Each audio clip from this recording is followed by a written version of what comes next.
Morning everyone, welcome to this video lesson about an introduction to the poem London by William Blake. In this session we're going to explore the key ideas about power and conflict in London, the poem. We're going to give some background information to this poem and we're going to explore a few key quotations. All you'll need for this session is just pen and paper or access to a Word document to complete your answers. So, as you might expect, the poem itself is called London and is about London. I've got two pictures for you on the bottom half of the slide there, both of which are fairly modern pictures about London. This poem is from 1794 and it's quite negative, it's quite critical of London as it was in 1794. So, to get you started, what I'd like you to do is to list what you think might be the negative aspects of London, or any big city in fact, but the poem's called London, we'll stick with London here. I'm not having a go at all, but what might be the typical negative aspect that you might hear people mentioning about London or any other big city?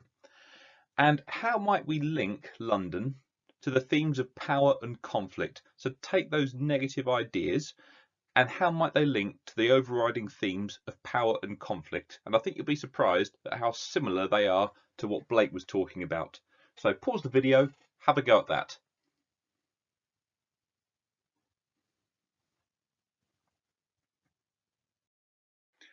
Okay, I'm going to share with you some of the negative aspects of London that I've come up with. These aren't necessarily my own personal views, these are just the sort of aspects that I think will be useful in terms of exploring the poem and finding a way into the actual poem. Okay, so you may have other things about London. These are the ones that for me link to the poem most strongly. So first of all, London's very busy. About 7 million people there all in one place. It can get quite cramped, particularly if you look at the picture in the bottom right hand side. The underground, I'm sure we've all been there when it's during rush hour, and it's incredibly uncomfortable. As a result of that busyness, it's also quite dangerous. It's got a relatively high crime rate, not unusually high for any big or developed city. Most developed cities have an issue with crime, but that's mainly because it's so busy. And if there's lots and lots of people in there, statistically, some people are likely to commit crimes. And also, if there's lots of people there, there's lots of people who've got money and got things that are worth stealing, essentially. So that's not atypical for a city, but certainly it has got a reputation for being quite dangerous. Quite expensive as well, London, and that's partly just due to its popularity and its busyness. It's a very popular place to live because lots of jobs are there, there's lots of exciting things to do there. As a result, lots of people move there. If you get a place where lots of people are moving to, property prices go up, things get more expensive. Big example, the price of beer in pubs. Not that you'd know about that just yet, but you certainly feel that in your pocket. And that popularity can make things quite expensive in London, which I'm sure you've heard several people complain about or have experienced yourself. And interestingly enough, places that are expensive can also lead to an issue with poverty. So if you look at the top picture on the top half there, you'll see a man who looks like he's homeless. I don't know if he is, but he certainly does. On the bottom left-hand side of this picture, sitting on the steps, looking pretty downbeat, looking quite haggard and worn and quite thin as well, next to three young ladies who are off on some sort of big night out, again wearing nice new clothes and what have you. And that for me kind of really exemplifies this kind of social division. There's a real division between rich and poor, arguably. I'm not saying that's the case these days, so I'm just saying it certainly links to the poem. But if you think about it, if you've got a place where it's really, really expensive and everyone wants to live there, then prices are going to go up, and the only people who can afford to live there are the super rich. But obviously there's other people who may have always lived in London for a long period of time and are now finding themselves priced out of the housing market, but still want to live there because they've got family, they've got friends there, they're from there. And you start to see this divide between those who've got money and can get whatever they want, and those who haven't but want to be there, partly because it's an exciting place, maybe because it's where they're from originally. And that social division is absolutely key to the poem. And finally, it's certainly built up and certainly quite polluted. I think there's a street in Vauxhall which I believe was researched as saying it's the most polluted street in the United Kingdom, which doesn't surprise me at all. It's got a massive intersection there with about 6 lanes going about 4 or 5 different ways. And that's again because it's such a popular place. People have to build things. Industries are there. Houses are there. All these, people want to go there. So there's lots of cars there and so forth. The more people you have in one space, the more built up it gets, the more polluted it gets. Which again links to Blake's poem quite neatly. Okay, so a bit of background here about London in 1796 and a bit of background about the poet William Blake in the bottom right hand corner there. What I'm going to give you is what I'd say is the bare minimum, the kind of essential information you need to know to access this poem. There's plenty more information out there that I could have got into, but I don't really want to labour the point because, like I've said in videos before, the examiners do not want to see a history essay in an English exam. Focus on the poem, focus on the language, structure and form, bring in the context and the background where it's relevant, but if it's not relevant, don't panic about it, okay? So, London was embarking on an industrial revolution. That's a huge topic. I don't want to go into when that starts or what that is necessarily, but basically it's when there's lots and lots of development, so lots of businesses, houses, lots of people moving towards London, and it became bigger and bigger and grew and grew and grew at that point here. So London gets a lot busier, lots of industry at that point. Railways just around the corner, sort of in their infancy at this stage. As a result of this busyness, you get a lot of centralized employment. So again, we're getting towards the era of sort of large factories and things where you've got people going to work in large places here. And there wasn't really a lot of regulation on that. So you have quite long working hours, lots of child labour. I'm sure if anyone's seen the film or read the book Oliver, you'll be familiar with that. Things like chimney sweeps as well. You've also got very poor working and living conditions, as well as children here and adults working. The conditions were very poor, and if they didn't like it, there's no kind of workers' rights or anything. So if they didn't like it, tough, they could leave, but there's every other job will be just the same here. So it wasn't a very pleasant life necessarily for these people, ordinary working people here. And as I said before, there's quite a big divide between rich and the poor. You've got people who own businesses, own properties, own factories, whatever it might be, who have the money and the wealth, and people don't always at this time get rich by being nice to people. If they want to stay rich, they keep the wages low, they keep the working hours long, and there's a massive gap. The idea of a middle class isn't really a concept at this point. You're either quite wealthy or you're very much not wealthy at all. Again, there's this big divide which Blake talks about. And lastly, the French Revolution had recently happened, 1789, and that's, again, if you're not familiar with it, very basically the people of Paris or the people of France were unhappy with the ruler, so they revolted, they fought against them, and they ended up capturing, removing from power their king Louis XVI, and eventually beheading him.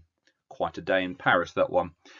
In terms of William Blake, this will hopefully kind of put the pieces of the jigsaw together. He was another prominent romantic poet, much like Shelley.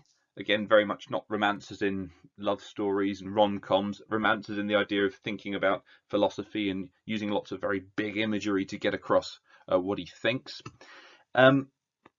Also very critical of organised religion and inherited power. Again, not a big fan of the ruling classes, the people in power who abuse it. Again, linking to power and conflict. Again, also critical of religion.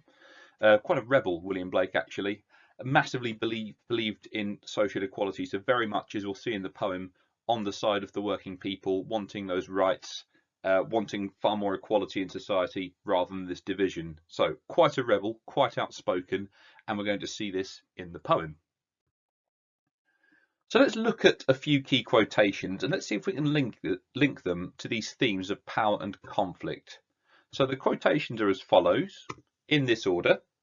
Near where the chartered Thames does flow, in every cry of every man, in every infant's cry of fear, and every blackening church appalls. So what I'd like you to do is look at the quotations from the poem. You might like to write them down. What do you think was Blake's opinion of events in London, the situation in London at that time, just based on these three quotations? And what might the poem be suggesting about power and conflict? And the big hint in this poem is being powerless or not having much power is still talking about power. And there's a word there you might not understand, the word chartered, which is important.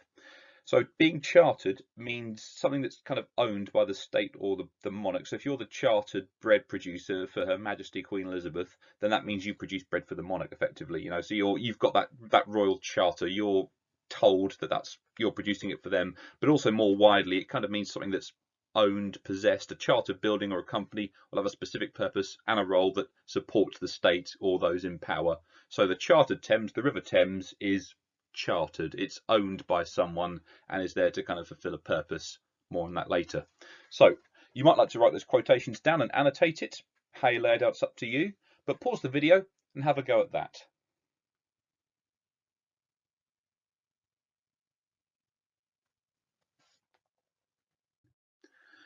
So let's have a look. Here's the 3 quotations.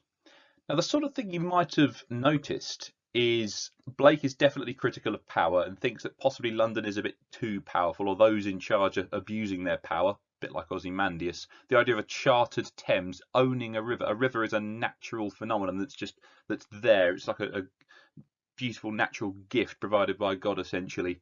And someone in London is saying, that's my river, I own that effectively. The people are powerless. Every cry of every man, every infant's cry of fear. So these babies are crying out of fear. And the church is certainly not helping these powerless people. The church is blackening, and it's appalling. Okay, this situation here. So the religious support systems just aren't in place there.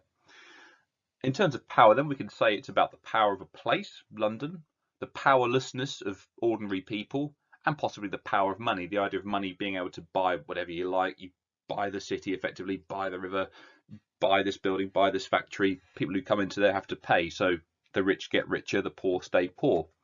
In terms of conflict, the leaders against the population, or the wealthy against those who aren't wealthy, this real rich versus poor situation. And also this idea of wealth or industry against nature, that central image of the Thames being chartered, you know, a natural winding river that's being kind of reduced to a commodity, like it can be bought and sold and used for a purpose. And again, think about all the people who use that water for their own industries. You know, they're kind of taking this free gift of nature and using it to make money. Quite a cynical thing in Blake's view. I'm not saying that's the case in the real world, but that's certainly the idea he's saying. So we should be able to see here, he is quite counterculture and quite rebellious in his nature and very critical of the wealthy people and how they're treating those without wealth. So here's the poem in full. And the last thing I'd like to do is I'm going to read the poem out to you. If you want to pause it and have a look at it in more detail, feel free. But we're going to read it out and just pick out one quotation that you think is significant in terms of power or conflict. So there's the 3 we looked at already. Let's just read through this poem now. I wander through each chartered street, near where the chartered Thames does flow, and mark, in every face I meet, marks of weakness, marks of woe. In every cry of every man, in every infant's cry of fear, in every voice, in every band, the mind-forged manacles I hear, how the chimney sweepers cry, every blackening church appalls, and the hapless soldier's sigh runs in blood down palace walls. But most through midnight streets I hear how the youthful harlot's curse blasts the newborn infant's tear, and blights with plagues the marriage hearse. So just pick up one quotation that you think is really significant in terms of power or conflict. So whether it's the power of wealth or money, or the power of this place, this city, whether it's the conflict between the rich and the poor, between those who have and those who haven't. You may not understand every single word in there. It is quite an old poem. My next video will be about the analysis of this poem in a bit more detail. So I will go through it in more detail then. But for the time being, just pick up one quotation that you think is significant. If you need to flip back anything else in the video and pause it to have a look, feel free.